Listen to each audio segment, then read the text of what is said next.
So first off, there was news that came out earlier in the week. As of December 3rd, YouTube was going to delete a bunch of phony accounts, and they warned everyone, be careful, don't freak out, but you might lose a bunch of subscribers overnight. So a few days have passed. Videomaker hasn't experienced anything, but I don't know. Have you guys? How closely, Chris and Jordan, are you guys watching the subscriber count these days? That's pretty much what I do when I'm not shooting. Yeah, I'm checking it right now. I am just taking a quick peek here, but no, I mean, they do purges all the time, and you'll always see, you know, oh, what did Chris get political on a podcast there that day or something, or why did that happen? We don't really, you know, they've had these purges before, and yeah, we've never really noticed a subscriber drop at all. And maybe that's just the nature of the industry, or maybe it's that, you know, we are more journalistic than we are sensationalist or something. I don't know. I'm not sure what it is, but yeah, we haven't seen a big dip. But there have certainly been some where, in a single day, you'll lose a few thousand subscribers, and it's slightly disheartening, but I don't need robots loving us. So Yeah, right, I don't exactly. Why is it good if it's not real anyway? Totally. Yeah, exactly. Why would you want fake accounts attached to your account? I found the biggest thing that's strange about this is that YouTube this is the first time they're saying something, and they've done it, like you said, Jordan, many times before for a long time, and I guess they finally got sick of people complaining that they didn't warn them. I think they're trying overall to be more proactive in their communication because they've got so much criticism in the past 2 years. Yeah, well, I don't think they're going to be able to overcome that, but I think it's just interesting to all of a sudden say it. But it's also I guess Instagram and Facebook have been doing more announcements about doing the same thing, so maybe they're just kind of taking a page from that book. Well, Chris and I have discussed, debated, I don't know, whatever you want to call it, the value of subscribers at all these days, considering YouTube is so heavily driven by algorithms and recommendation engines. I don't know about how DP Reviews channel works, but you know, we can have a couple of videos that are total duds and then a couple of videos that are big hits, like back to back, no big deal, and we'll see that in our analytics, like the majority of viewers are not our subscribers in the first place. Yeah, and the metrics will be exactly the same as a good one or a bad, or as far as results go, there'll be still X% of our subscribers that watched it, and you know, it's just it's like it just doesn't, it scales the same, I guess. I feel like they've been de-emphasizing subscriber count since they introduced the notification bell. It's like subscribing wasn't enough to hear about your favorite channels because they want to feed you the algorithm videos. Yeah. I think, you know, for us specifically too, it's a little bit different in that a large part of our traffic is off the website. So a lot of our viewers don't actually need to subscribe. They don't even bother to subscribe to the channel because they're going to see it in the newsfeed and they're going to click if they find it interesting. So, you know, we have all those other vectors that kind of bring the views in. And it's always really been about the views anyways. Yeah, I mean, I was thinking, like, from my own perspective, because I was on the website before I worked for them pretty much every day. I probably wouldn't take the time to click through to YouTube and subscribe if I knew I was seeing all the most recent stuff. But yeah, I mean, certainly our subscriber versus non-subscriber count has shifted dramatically since we've switched to DP Review. But the views are still there, and people seem to take us seriously. Certainly going to lower subscribers hasn't hurt our viewer count at all. And, you know, DP, that's interesting. Actually, our views are staying the same. And DP Review doesn't monetize any of the videos. I mean, I think that goes without saying, but it, you know, people that don't know, we don't monetize the videos. We're not financially benefiting from high views or anything. So really, it's just numbers for our managers to see and be like, yeah, I guess we could keep Chris and Jordan for a little bit longer, maybe. Yeah. That said, Amazon does look at subscriber numbers. So if you're listening and you're not you better subscribe. Come on, people. Yeah, we're pushing this rock uphill. It's one button, like one click. That's it.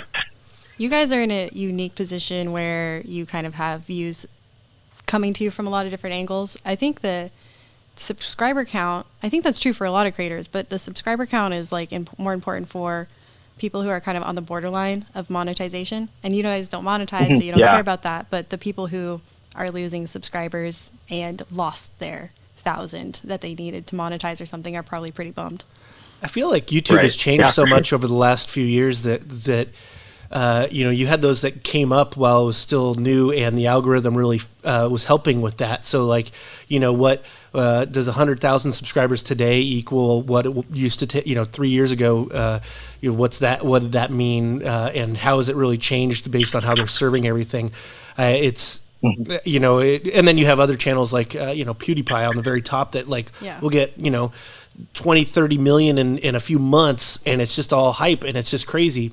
And even having 1 million subscribers, like 1 million subscribers, is not like that much in the scheme of, like, it used to be a big deal to have 1 million subscribers, and now we would like 1 million subscribers. It's still a big deal to you guys. No, people, I mean, it's obviously still a lot of people, but if you look at the scale of what YouTube has become and how many people are using it and how many people have subscribed to certain channels, it's like crazy. It's gotten crazy. Super inflated. The amount of over 1 million subscriber channels is far greater than it. Well, obviously it should every day. I guess be bigger, but it, you know, it used to be kind of this elite status, and now there's another tier. I think it really depends on the industry and what kind of video or what kind of content you're making, because you know, obviously 1 million in our industry would be up there at the top. Yeah, so it's you know, would you ever find a I mean, I guess you have the Casey Neistats and stuff that have a little bit more, but I don't know if he's really a video or photo channel anymore. He's kind of a vlogger. And there are definitely channels that are like super low subscriber count, even in, like, you know, the low thousands, who can make a living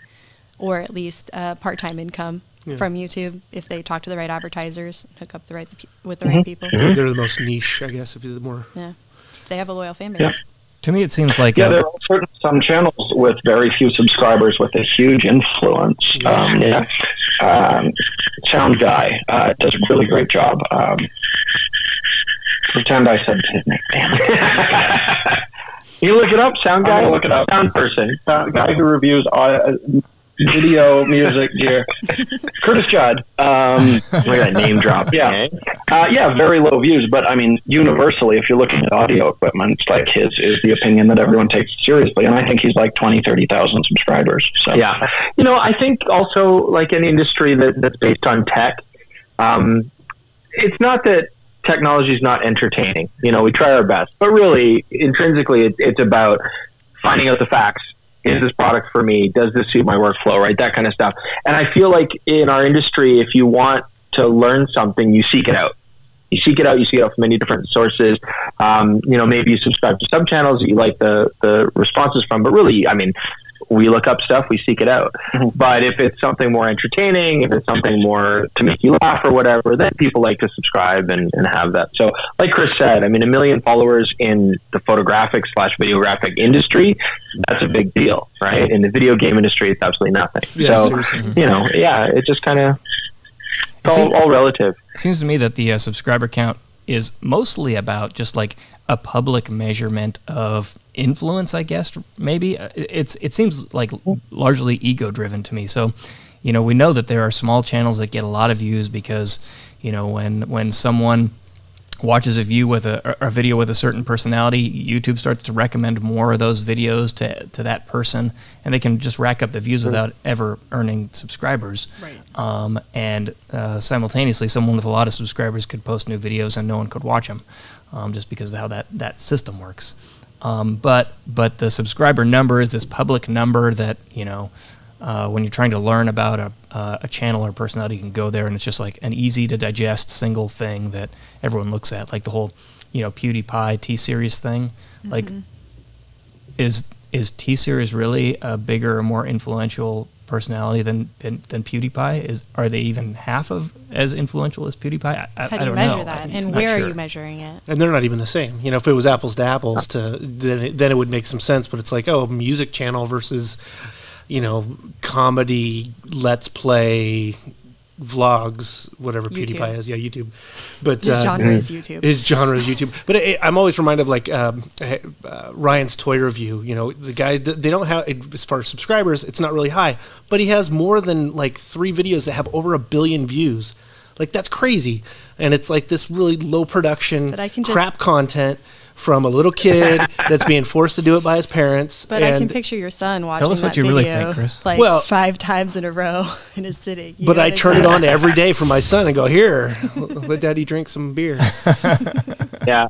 I find it hilarious that the like in a lot of these industries, the vast majority of the subscribers and views are 10-year-olds that not in our industry, but my kids think it's boring as hell. But They tell us all the time. But you know, a lot of these industries, yeah, you got 10-year-olds as your target audience doing the views, and of course they don't have any money for the advertising that's being thrown at them. But yeah, you know, I think we enjoy that our subscribers and our numbers, when we look at our analytics, a lot of the time it is like you get the feeling it's like a core group of people that really just like what you do and like coming back every week to watch, and that's really nice. I mean, I enjoy that.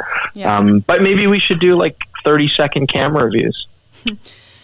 That kind of. Well, if you're not running ads, 30 seconds works. Like, yeah, it doesn't matter, right? That brings it the back view to count will be insane, and yeah, easy to adjust. We can throw it on Instagram stories. Like, yeah, 30-second camera reviews done. That's our 2020 strategy. We'll have to start 2020 talking strategy, faster. 30 seconds. Yeah.